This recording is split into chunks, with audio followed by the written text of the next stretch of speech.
영상 잠시 보겠습니다.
손으로 만져보세요. 머리로 생각하는 것과 다른 또 하나의 세계가 거기 있습니다. 예, 우리 옆 사람들로 인사 한번 하겠습니다. 부모님께 효도하며 삽시다. 예, 항상 60세 넘으신 분들을 일어서게 해갖고 이 노래를 불러드렸는데 가만히 생각하니까 그것도 불효 같아. 다리도 아프시고 허리도 아픈데. 그래서 오늘은 60세 이하가 일어납니다. 60세 이하 다 일어나시. 그래서 우리 노래 한번 부르겠습니다.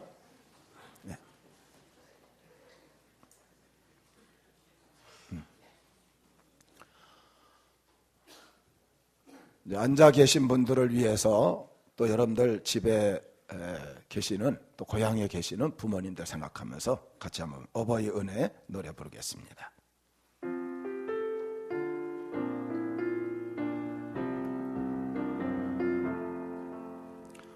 나 실제 괴로움 다 잊으시고 기르실 때 밤낮으로 애쓰는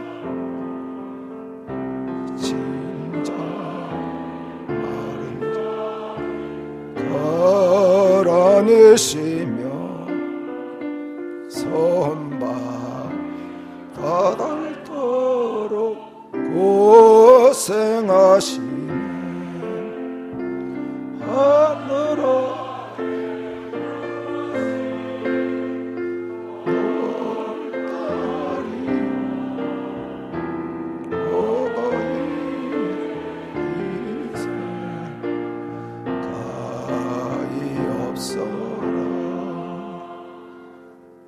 건강하시라고 우리 박수 한번 쳐드리겠습니다.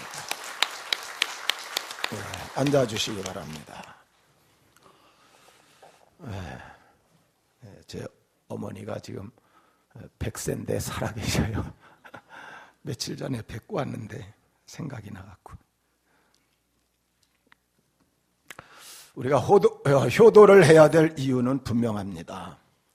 첫째가 은혜예요. 생명 주시고 키워주시고 정말 뒷바라지 다 해주셔서 오늘이 있게 해주셨기 때문에. 그리고 부모님은 뭐 많은 걸 남겨주든 안 남겨주든 부모로서의 자격이 효도받을 자격입니다. 반대로 우리 자녀는 도리예요. 효도하는 게 의미고 책임이고. 그리고 특별히 우리 예수 믿는 사람들은 하나님 명령이 공경하라, 순종하라, 효도하라. 이거는 명령이기 때문에 생각해보고 하는 게 아니, 무조건 순종해야 될 일인 겁니다. 그리고 축복을 약속하셨어요. 이게 마땅히 당연히 해야 될 일이지만 너무 귀하기 때문에 하나님께서 복을 주겠다고 땅에서 장수하고 또 땅에서 잘 되리라고 약속해 주셨어요.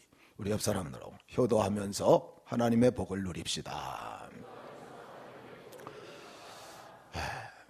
어린 민준이를 데리고 있는 엄마가 하루는 물었대요. 민준아, 너 누구하고 결혼하고 싶어?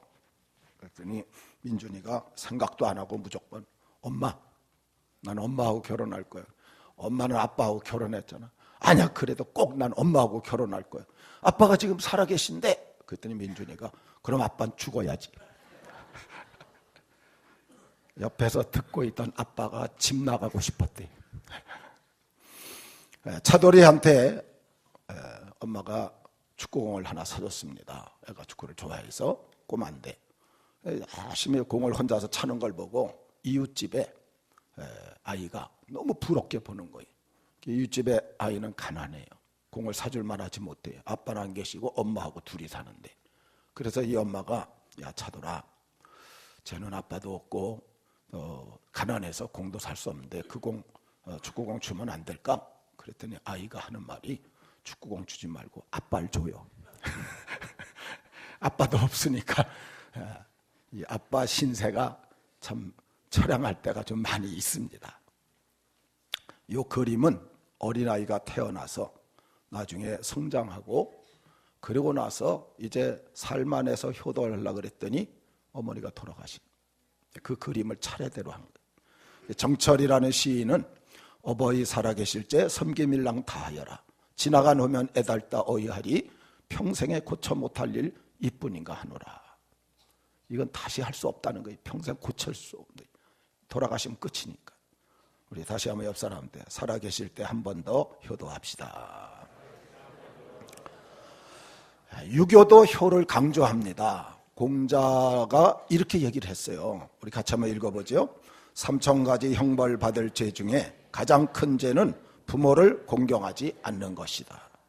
3000가지 형벌 받을, 벌 받을 죄가 다 3000가지인데 최고로 나쁜 게 그게 불효하는 일이라고. 그래서 얼마나 이걸 강조하다 보니까 돌아가셔도, 그래서 돌아가신 조상도 효도해야 된다 해갖고 제사까지 생겼는데 그거는 사실 잘못이.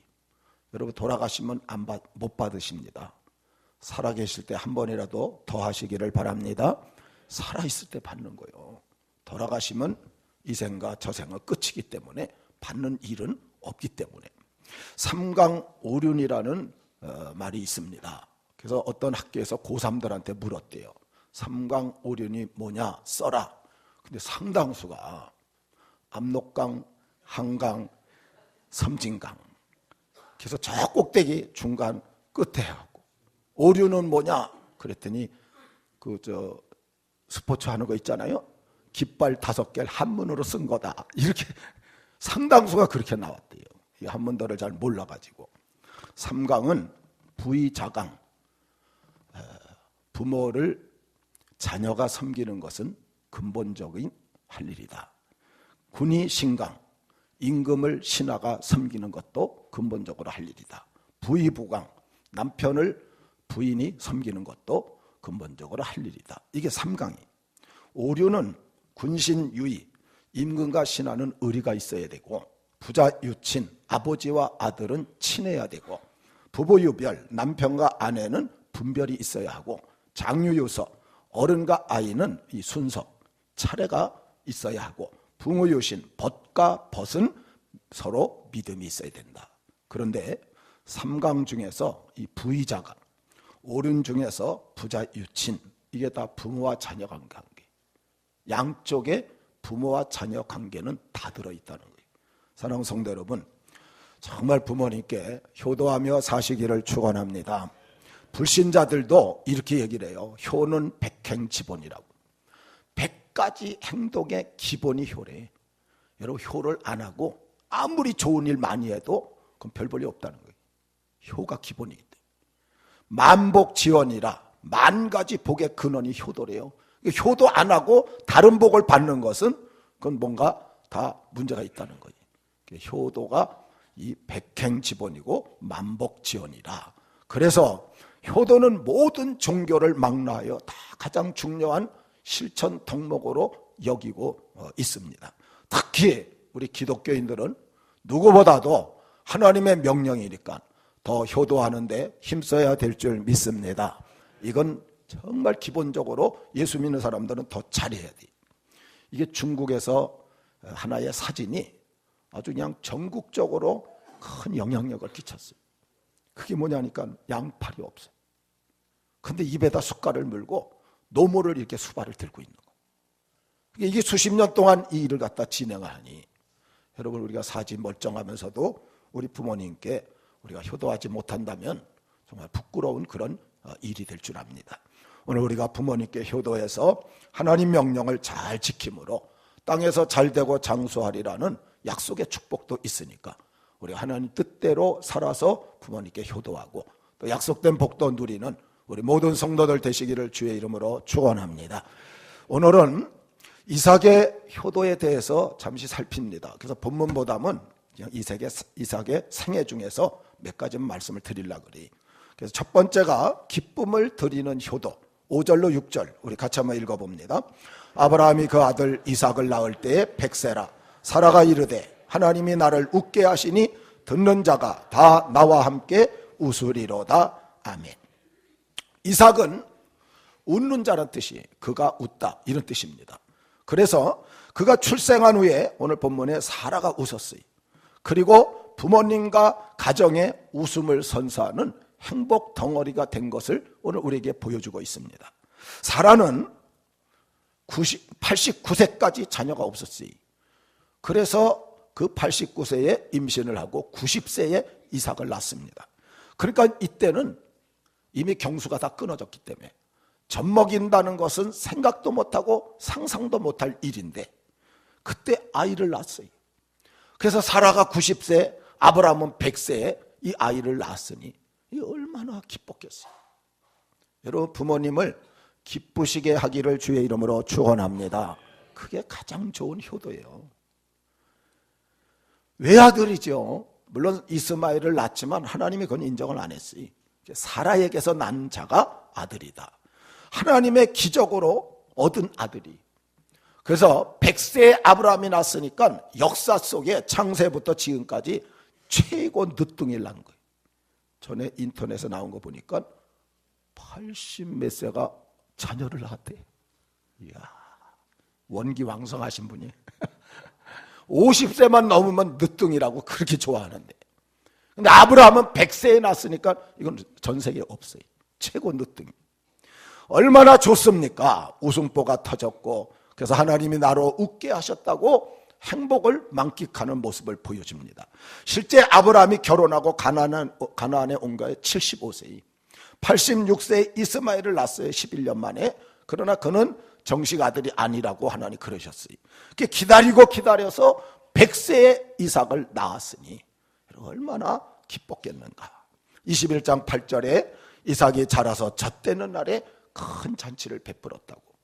그래서 이 몇 살에 젖을 뗐는가? 요세푸스 책에 마카베오 하 7장 27절에 아브라함이 이삭을 3살경에 젖을 떼고 축하잔치를 벌였다고 그렇게 기록을 갖다 하고 있어서 오늘날은 그냥 1년 되면 돌잔치해요.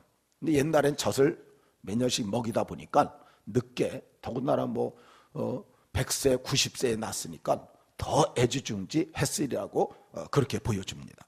어쨌든 부모님께 큰 기쁨을 드린 거예요. 그리고 부모님께 큰 행복을 안겨준 효도의 모습. 근데 우리가 생각하면 어린아이가 뭘 잘했다고 효도냐고. 그렇잖아요. 아기가 난 걸 기뻐하는데.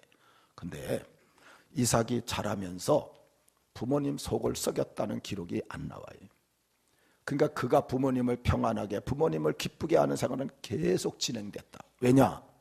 이제 창세기 22장, 이건 나중에 다시 말씀을 드립니다.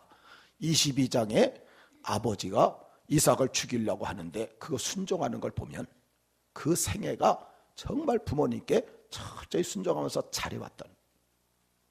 그래서 부모님을 기쁨을 드리고 평안을 드리는 이 효도자가 바로 이삭이었다고 그렇게 평가할 수가 있는 것입니다. 여러분, 자식은 부모의 기쁨이 돼요. 부모님을 기쁘시게 하는 것, 이건 가장 귀한 효도, 진짜 효도라고 그렇게 말할 수 있어요. 산골의 아버지가, 그 시골은 다 불 때는 아국이잖아요. 그래서 나무를 해다가 한번 나무를 해오면 저녁 때만 떼니까 며칠씩 이렇게 뗀대요. 근데 아들이 가서 보고 측은해갖고, 그래서 돈을 들여갖고 완전히 그냥 방에 보일러를 깔고 기름 보일러로 완전히 바꿔버렸어요. 아구기를 없애버리고. 그리고 기름을 채워주고 갔는데 기름이 다 떨어졌는데 아들이 소식이 없는 거예요. 그 아버지가 할 수 없이 기름 살라고 생각하다 보니까 산에 올라가서 나무를 해다가 시장 가서 파는데, 전에는 며칠에 한 번만 하면 됐는데 기름 살라고 매일 했더니 매일. 그러니까 그 부모님이 형편과 처지를 봐갖고 맞게 해줘야지. 아니면 책임을 져야지. 가난한 이 아들, 이제 아들이 셋인데 2명의 아들은 부자고 1명의 아들은 가난했는데, 이 아버님이 이 부잣집에 아들 집에 가면 하루만 있다 와버린대. 근데 꼭 막내 집에 가면은 가난한데도 일주일씩 열흘씩 있어서 두 형이 시기가 났어요. 아버지한테 물어봤다는 거예요. 아니, 우리가 그렇게 잘해주는데 우리 집에는 제대로 안 머물면서 어떻게 막내한테만 가면 오래 있습니까? 그때 아버지 한 말이, 막내는 내가 잘 때 오면 꼭 와서 안마를 한참 해주는데 그게 그렇게 시원하다. 아무리 돈 갖고 뻑적지근하게 잘 차려도 아버지가 기뻐하는 것이 무엇인지 그게 안 맞았다는 거지. 실제로 부모님이 기뻐할 수 있는 해드려야 그게 진짜 효도가 될 수 있다는 겁니다. 그러므로 효도는 자기 중심으로 하는 게 아니, 부모님 중심으로, 또 현재 상태를 잘 살펴보고 또 취미나 원하는 것, 기뻐하는 것, 이런 것들을 알아갖고 그걸 해드리면 그게 진짜 효도가 될 수 있다는 거예요. 노인분들은 3대 서글픔이 있대요. 첫째가 아픈 데가 많아져서 서글프대. 이제 당뇨도 오고 고혈압도 오고 심근경색도 오고 중풍도 오고 관절염도 오고 이런저런 노쇠해지니까. 그 다음엔 외로움이 많아서 한 분씩 친구가 먼저 가요. 그럼 남은 사람이 적어지니까 점점 외로워지는 그런 서글픔이 있고, 그 다음에 배고픔이 많아진대. 이 위가 소화 기능이 약해져요. 어른이 될수록. 많이 한꺼번에 먹으면 이제 소화를 못 시켜요. 그러니까 조금씩 드셔야 돼요. 그러니까 배고픔이 중간중간 이렇게 찾아오게 되는 이런 서글픔이 있다고. 그러니까 이런 부분을 우리가 참 잘 알면, 좀 아픈 데가 조금 있다 그러면 빨리 병원에 이렇게 모시고 간다든지, 또 외로움이 많으면 좀 자주자주 찾아뵙는다든지, 안 그러면 배고픔이 많으면 간식이라도 좀 많이 이렇게 사다 이렇게 제공을 해서 중간중간 잡수시도록 만들. 부모님이 뭐가 필요한지, 그래서 그걸 해줌으로 부모님이 기뻐할 때에 그게 참된 효도가 될 수 있다는 겁니다.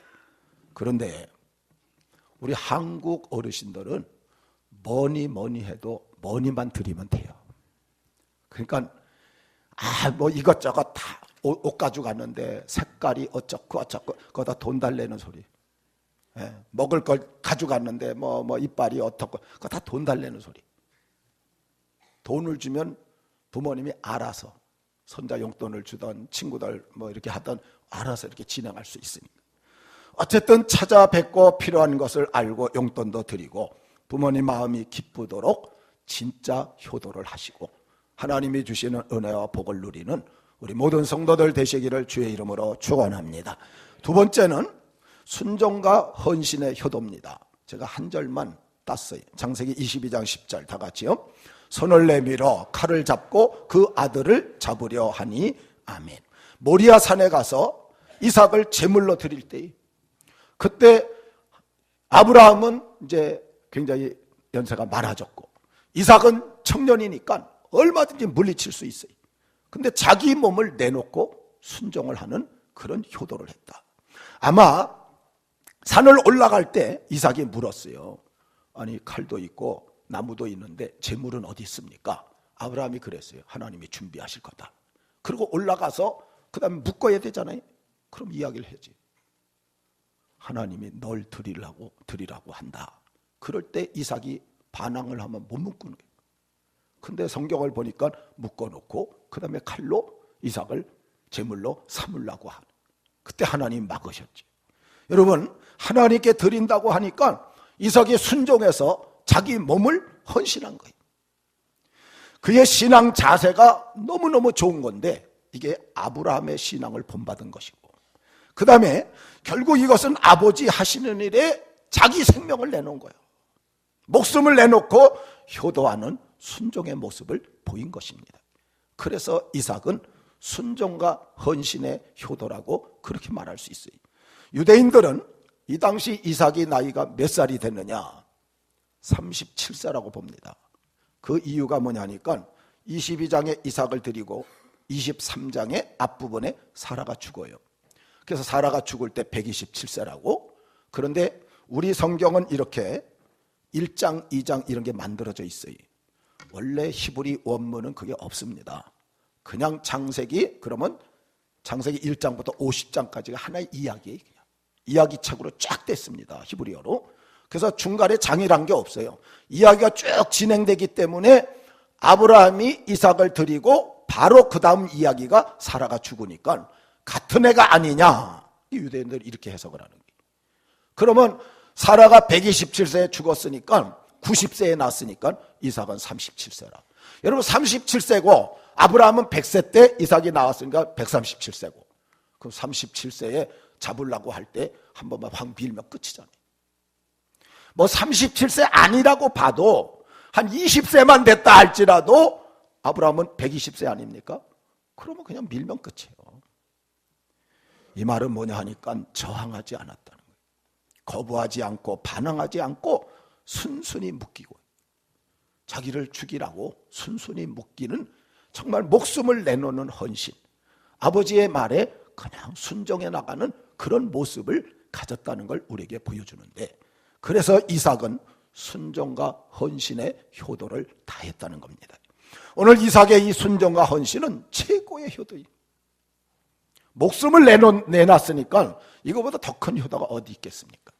성경에 이것을 기록해가지고 오고 오는 세대에 다 모범된 모습으로 그렇게 우리에게 보여지고 나중에 그 18절 이하에 보게 되면 하나님이 또 축복을 또 해줘요. 창세기 12장에도 하고 15장에도 하고 또 22장에도 또 합니다.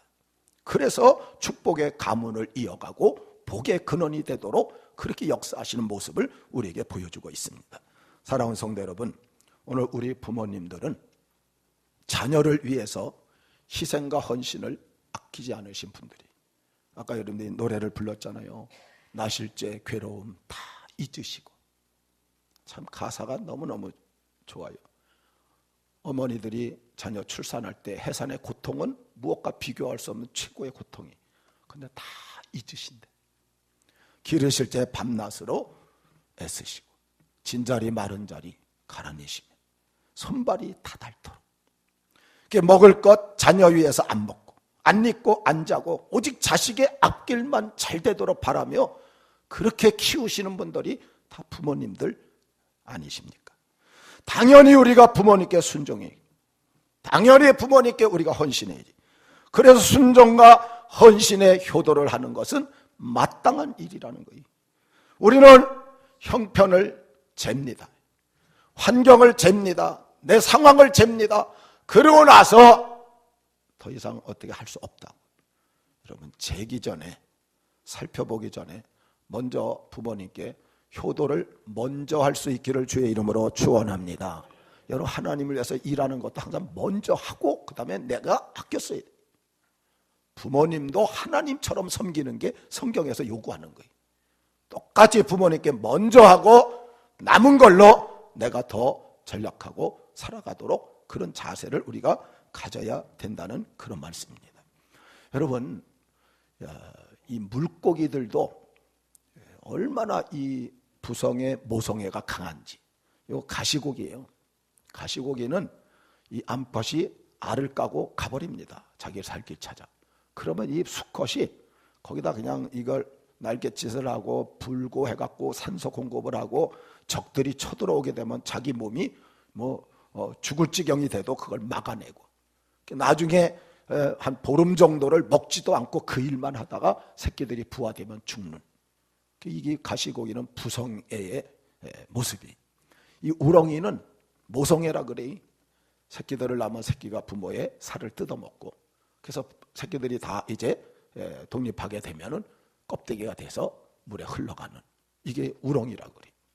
연어도 거친 그 골짜기를 갖다 거슬러서 바다에서 민물로 거슬러 올라가서 마지막 알을 낳고 자손을 남기고 죽는 게 연어고, 이 가물치에 대해서 나왔는데 이건 뭐 저는 사실인지 아닌지 조사를 못했고요. 그냥 나온 내용이, 가물치는 수만 마리 새끼를 낳는데 새끼 낳고 나면 눈이 좀 먼데요. 눈이 잘 안 보여갖고 스스로 먹이를 찾을 수 없게 되니까 새끼들이 서로 그 입으로 들어가서 죽어줘갖고, 그래서 이 어미가 나중에 눈을 뜰 때쯤 되면은 90%가 없어지고 10% 정도가 남는데, 그래서 이 연어나 뭐 가시고기나 이런 것들은 다 부모님의 이 사랑을 갖다 보여주는 부성애 모성애의 고기들이고, 이 가물치는 오히려 또 자녀의 효도를 갖다 보여주는 그런 고기라고 그렇게 말하는 걸 봤습니다.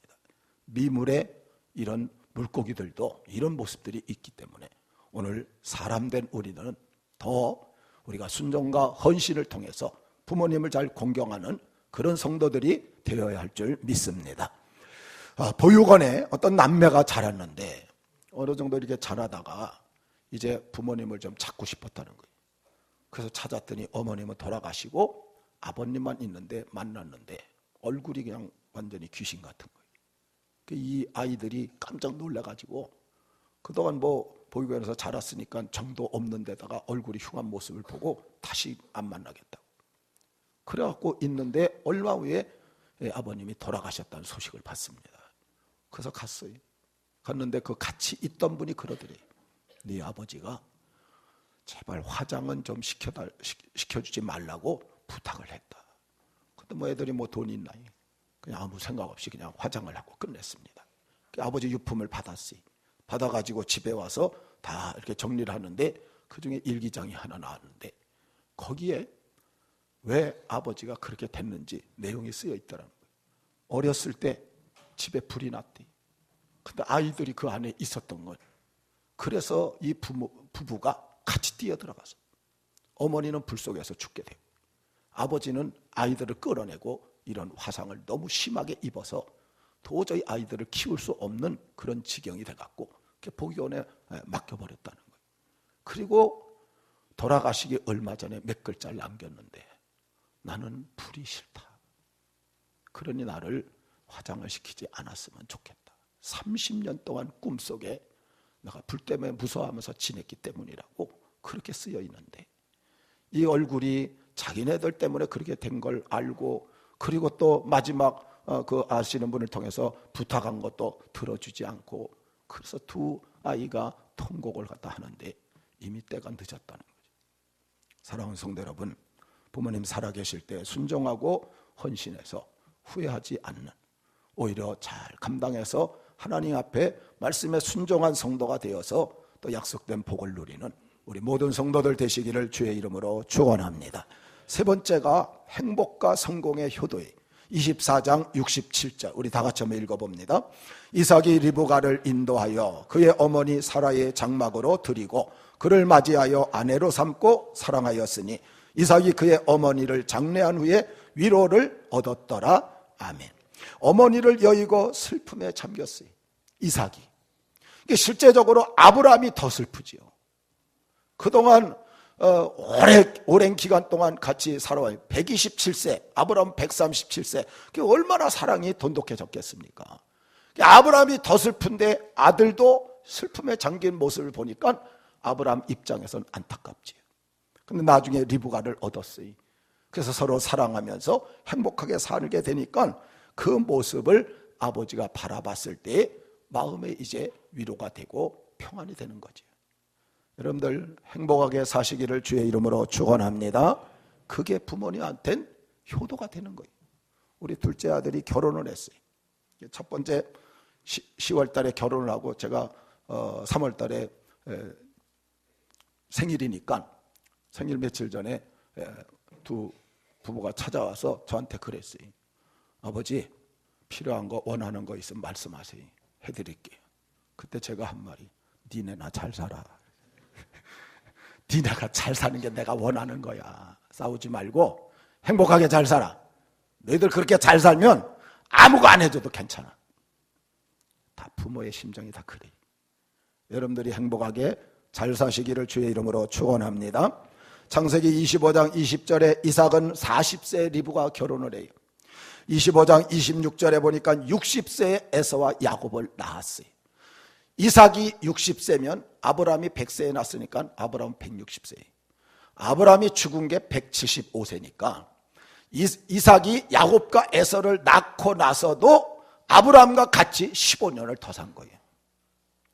그러니까 자녀 없이 20년, 결혼한 지 40세 결혼해서 60세 자녀 없이 20년을 보내다가 한 번에 쌍둥이 손자를 갖다 보게 된 거죠.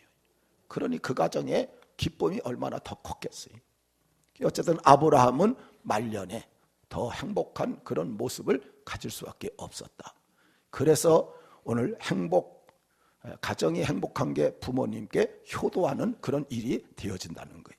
사랑하는 성도 여러분, 정말 행복하게 서로 사셔서 부모님께 진짜 효도하며 살기를 주의 이름으로 축원합니다. 그 다음에 26장 12절로 13절 우리 같이 한번 읽어봅니다. 이삭이 그 땅에서 농사하여 그 해에 100배나 얻었고 여호와께서 복을 주심으로 그 사람이 장대하고 왕성하여 마침내 거부가 되어 이 성공이 또 효도가 되는 거지요. 그랄에서 큰 복을 받았으니 농사를 짓는데 100배, 장대, 왕성, 거부. 14절에 보면 양과 소가 때를 이루고 노복도 심히 많았다. 그래서 그랄 사람들이 시기해갖고 그 부여와 강성함 때문에 그냥 쫓아낼 정도로 그렇게 좋아지는 모습을 보여주는데, 여러분들이 잘 되는 게 부모님께 효도가 될 줄 믿습니다. 그렇게 되는 거예요. 나중에 우물을 파는데 파기만 하면 물이 나요. 원래 그 지역은 물이 안 나는 지역이. 그런데 파면 물이 나오는데 애색, 신나 이 다투고 이래갖고 다 포기해. 두 개는 그 재산인데 그냥 포기합니다. 근데 르호봇 넓은 장소에 가서 이제 아주 파도 또 물이 나오고, 부엘세바 가서 파니까 또 물이 나오고, 하나님께서 주시는 놀라운 은혜와 복을 누리며 살아가니까 이거는 참 부모님이 걱정이 사라지는 효도의 모습이라고 그렇게 말할 수 있죠. 그런데 안타깝게도 제가 성경을 다 뒤져보니까 이삭이 이렇게 잘 될 때는 아브라함이 돌아가신 후예요. 아마 살아계셨다 그러면 얼마나 좋았을까, 그런 생각을 할 수밖에 없지요. 그러나 어쨌든 자식들이 잘 되는 것 부모의 기쁨이 자랑거리고 칭찬거리고, 이거 진짜 큰 효도지요. 자식이 잘 되면 정말 많이 자랑하고 으스대고 좋아하잖아요. 그래서 자식 잘 된 분들 보면 우리 자식이 무슨 사자 돌림이다 해갖고 이야기하고 또 얘기하고 또 얘기하고, 남들은 듣기 싫어해도 계속 얘기를 하죠. 왜냐하니까 그게 효도기 때문에 그래요. 가필드는 미국 20대 대통령입니다. 대통령에 딱 당선에 취임식을 하는데 우리 어머니를 내 옆에 앉히고 싶다 그랬어요. 그때 다 반대가 있어요. 왜? 그동안 19대 대통령까지 그런 적이 없대요. 그래도 난 해야 되겠다. 그랬더니 대통령은 당신이지 어머니가 대통령은 아니지 않느냐. 그래도 해야 되겠다. 그랬더니 어떻게 혼자만 그럴 수 있느냐. 그랬더니 이 가필드가 하는 말이 그거 문제되면 나 취임식 안 하겠다. 할 수 없이 최초로 어머니를 옆에 모시고 그리고 대통령 취임식을 할 때 어머니가 얼마나 기뻤겠어요. 네. 근데 반대로 자식들이 잘못되면 부모의 가슴에 못이 박혀요. 가슴앓이 할 수밖에 없어요. 정말 부모님들 괴롭습니다. 염려되고 걱정되고 소망이 없어져요. 맥 빠지고 힘 빠지고 아주 힘이 들고요. 세상 사람들 앞에 자기 잘못도 아닌데 떳떳하지 못한. 사랑하는 성도 여러분, 여러분들이 행복하게 또 잘 되시기를 주의 이름으로 축원합니다. 그거 자체가 부모에게 그냥 효도가 되기 때문에. 그래서 부모님들이 여러분들을 자랑하며 살아가도록 그렇게 만들어서 정말 효도하시고 하나님이 주시는 그런 약속된 축복을 다 누리고 사시기를 주의 이름으로 축원합니다.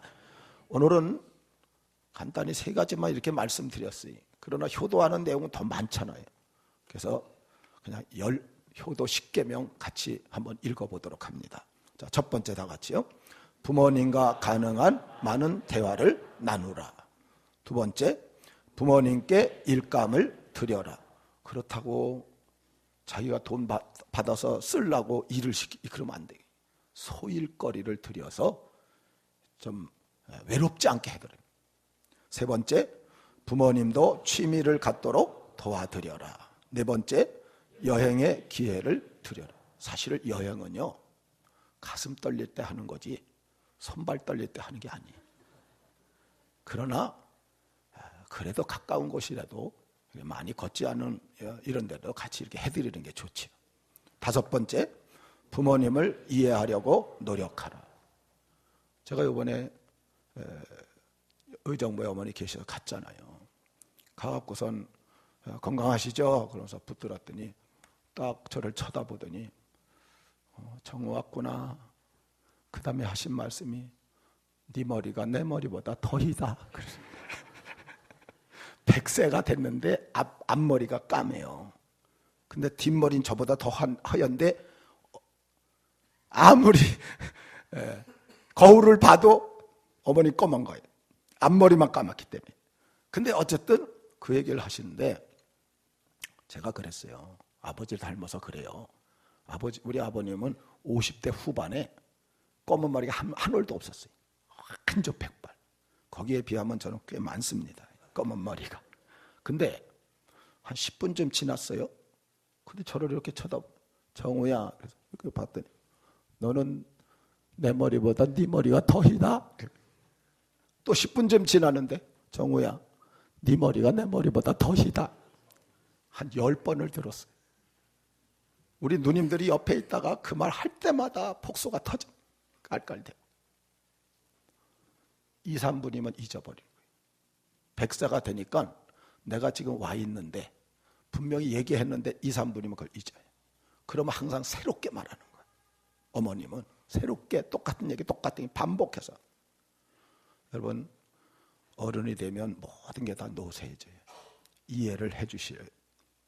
6번째, 가족끼리 외출할 때 종종 모시고 가라. 7번째, 손님이 오면 먼저 인사를 시켜라. 8번째, 사소한 병이라도 꼭 병원으로 모셔라. 내가 좀 없어도 거기는 우리가 더 투자해서 해드릴 수 있는. 9번째, 매월 일정한 용돈을 드려라. 10번째, 부모님께 신앙의 기회를 드려라. 이제 믿지 아니하면 전도하라는 그런 내용입니다. 출애굽기 20장 12절에 보면 5계명, 내 부모를 공경하라. 그리하면 너희 하나님 나 여호와가 내게 준 땅에서 내 생명이 길리라. 신명기 5장 16절, 이것도 5계명이 내 부모를 공경하라. 그리하면 내게 준 땅에서 내가 생명이 길고 복을 누리리라. 이걸 신약 에베소서에서 완전하게 결론을 지어서 얘기합니다. 다 같이 읽습니다. 자녀들아, 너희 부모를 주 안에서 순종하라. 이것이 옳으니라. 내 아버지와 어머니를 공경하라. 이것이 약속 있는 첫 계명이니 이는 내가 땅에서 잘되고 장수하리라. 아멘.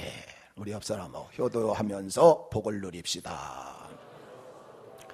효도는 자식의 도리로 당연하고 마땅한데 너무 귀하기 때문에 그래서 축복을 약속한 것입니다. 미국의 신문에 1만 달러의 아버지를 팝니다. 광고가 나왔어요. 실제 일어난 사건입니다. 1만 달러 아버지를 팝니다. 그리고 설명을 했어요.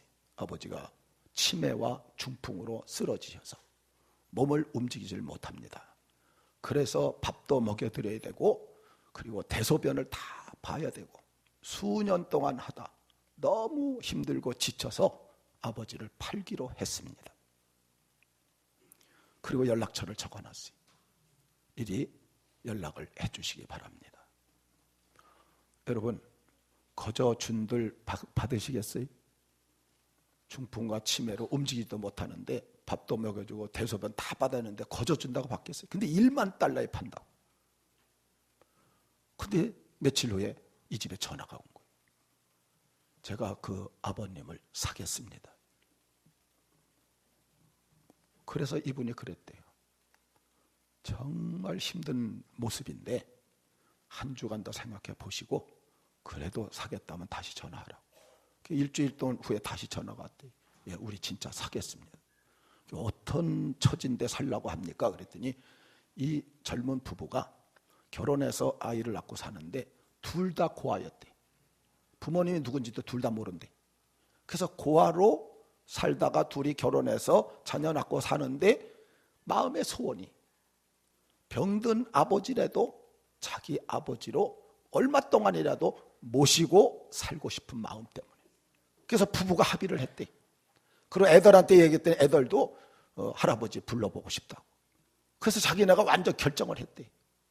그러면 어디로 오라고. 그래서 주소를 가르쳐줘 갖고 그래서 1만 달러를 가지고 그 집 앞에 갔는데 우와, 으리으리하게 큰 그냥 대골 같은 집이요. 그래서 아닌가 하고 다른 쪽으로 살피는데 안에서 누가 부르더라는 거예요. 당신들이 아버지 사러 온 사람들이냐 그러더니 그렇다고. 들어오라고. 그 들어가 봤더니 이게 뭐 마당에 수영장이 있고 고급 차들이 그냥 몇 대씩 있고 나중에 문 열고 안에 들어가는데 호텔처럼 꾸며놨더라는 거예요. 휘황찬란하게. 근데 젊은 사람이 없고 노인 한 분이 거기 딱 앉아있더라는 거예요. 그래서 어떻게 된 겁니까? 했더니 사실은 나는 자녀가 없습니다.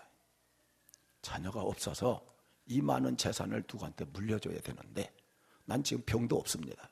건강하게 잘 살고 있고 또 다른 회사도 있고 엄청나게 부유한데 착한 사람 골라서 내 재산을 물려주고 싶어서 내가 그렇게 계획을 짜서 낸 겁니다. 근데 당신 보니까 정말 착한 마음을 갖고 있으니까 이 모든 걸 물려주겠다고. 그래서 오늘부터 넌 내 아들이고 넌 내 딸이다.